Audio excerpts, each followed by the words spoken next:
The world is full of constraints, rules, limits, barriers in place to keep us safe, I knew I was in hospital with a broken back. laws in which we must follow or face the consequences. Driver's license and registration, please. But there is one place where these constraints are lifted,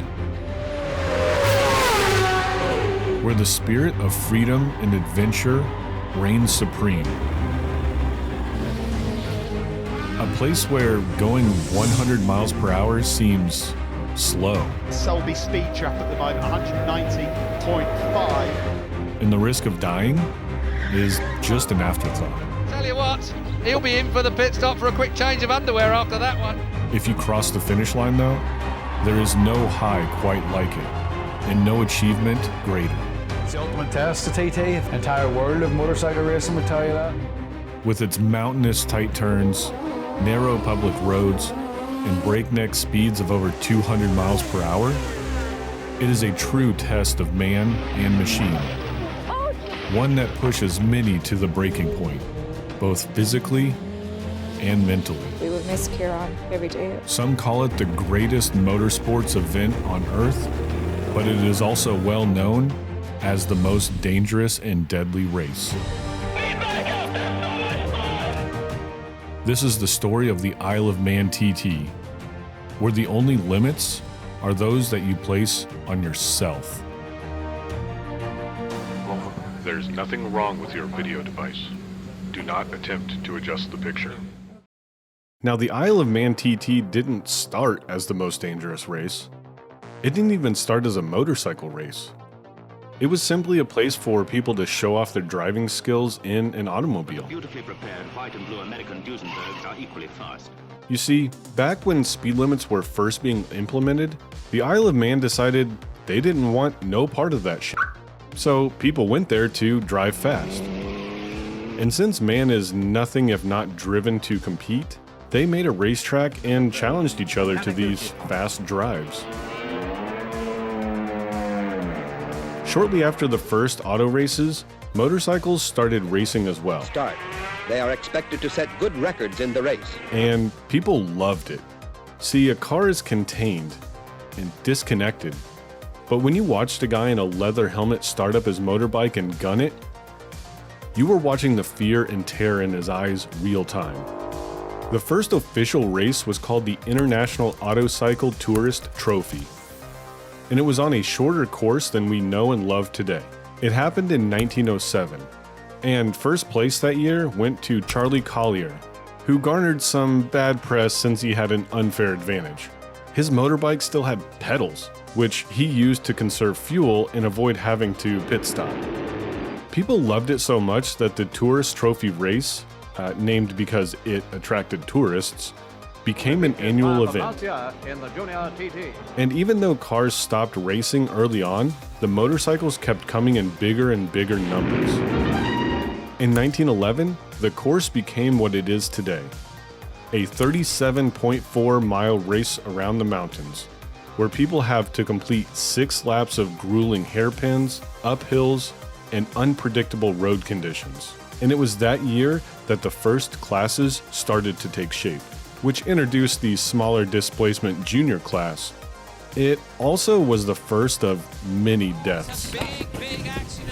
A rider lost control of his bike during practice and just went right off the road. And junior class was followed by the introduction of the sidecar class. Front goes Eric Oliver, with Leslie Nutt working like a Trojan in the chair. Truly one of the most insane forms of vehicle racing that exists. And amazingly, it wasn't until 1928, after the race had been running for friggin' 20 years, that they decided to close the road to traffic during practice. I mean, imagine riding an old Indian motorcycle, full throttle, and some truck full of hay just pulls right out in front of you. Yeah, it took them 20 years to figure out that it was a bad idea to let the public just roam around. But still, it just got more and more popular, and in turn more and more dangerous. But the danger became the point. It was the attraction. Now originally, the first riders took over 4 hours to complete the course.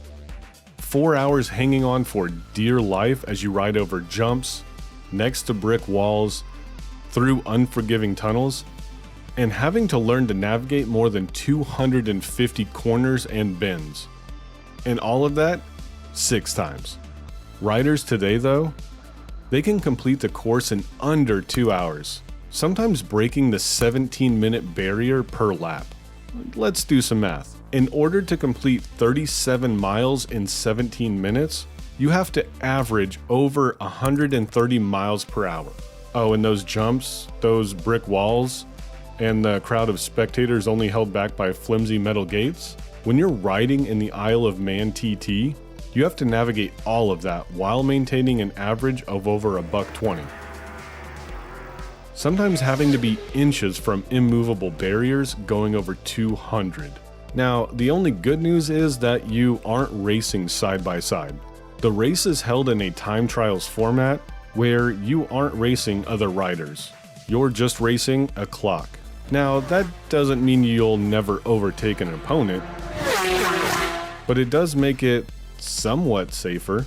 And by somewhat safer, I mean it's not safe at all. Todd is off at Deer's. Oh my goodness. The safest year for the Isle of Man was in the 80s, where they had one single race where, get this, no one died. Injured, sure, but no deaths. By contrast, in the 2000s, there was a race where 11 people lost their lives. 2 bikes down at least. That's more than the entire history of Pikes Peak. All in all, over 260 people have shed their mortal coil on the small island in the Atlantic. Spectators, officials, and riders all alike go there knowing that it could very well be the last race they attend. In fact, in one infamous race, while on their way to rescue a downed rider, the track officials got in their car, drove down the track, and ran right into another rider. I mean, that's like an ambulance getting in an accident on the way, so they have to call another ambulance so they can rescue while they rescue. Dog. There was one race that had so many injuries, the helicopter meant to take riders to the hospital was just too busy to pick up a rider. He had gotten into a fatal accident in someone's backyard and just had to wait. It's just like you're standing there watching this race and there's a fatal crash. And you just have to sit there and wait for over 10 minutes, watching the horror because the medics are just too busy helping everyone else. It's hard to imagine anyone ever going to the race. A race so grueling that even motorcycle superstar Valentino Rossi refused to attend. And yet, riders, marshals, and spectators still show up every single year just to take part in the sport. But why? If it's so dangerous, why would anyone take part? Well, like we said in the beginning, the danger is the attraction. And also because the need to prove yourself against the world is a very powerful thing. And it sometimes seems like society is just getting softer. Our rights to bet it all on a skill, to risk life and limb in the pursuit of greatness, those are all being stripped away because dying in a blaze of glory is bad for society. But no one asked us though. We still want Group B to come back. We still love Pikes Peak. And of course, the green hell of Nürburgring is our lifeblood. And as long as there's enough crazy motorcycle riding maniacs who value speed, technique, and pure adrenaline over safety, we will have the Isle of Man Tourist Trophy race, and thank the gods for that. Now there is another aspect that not many people mention, and it's the pure mental strain put on these riders. They prepare all year for this one race, where they know they have a very high chance of dying if they mess anything up. But they get here, they finish, and they have to go back to normal life. And it's hard. When your adrenaline is pumping non-stop that high, and you've made preparations for your own death, going back to a normal life seems wrong. Some even report almost being in a depression for the first month when they get back. Because when you're prepared to risk it all, you don't think about afterwards. All of your other thoughts, problems, and issues going on need to be lost, or else you will lose your life. Now, we talk a lot about danger on this channel, like the blue sky corners of Pikes Peak, the spectacular carnage of Group B, and the looming trees of the Green Hell, but none of them hold a candle to a humble 37.5-mile track on a small island in terms of raw danger. In fact, in terms of injuries and deaths, this island race has claimed 50 times more lives than all of those combined. Martin's down! Guy Martin's gone off an island! Oh, it's a big one!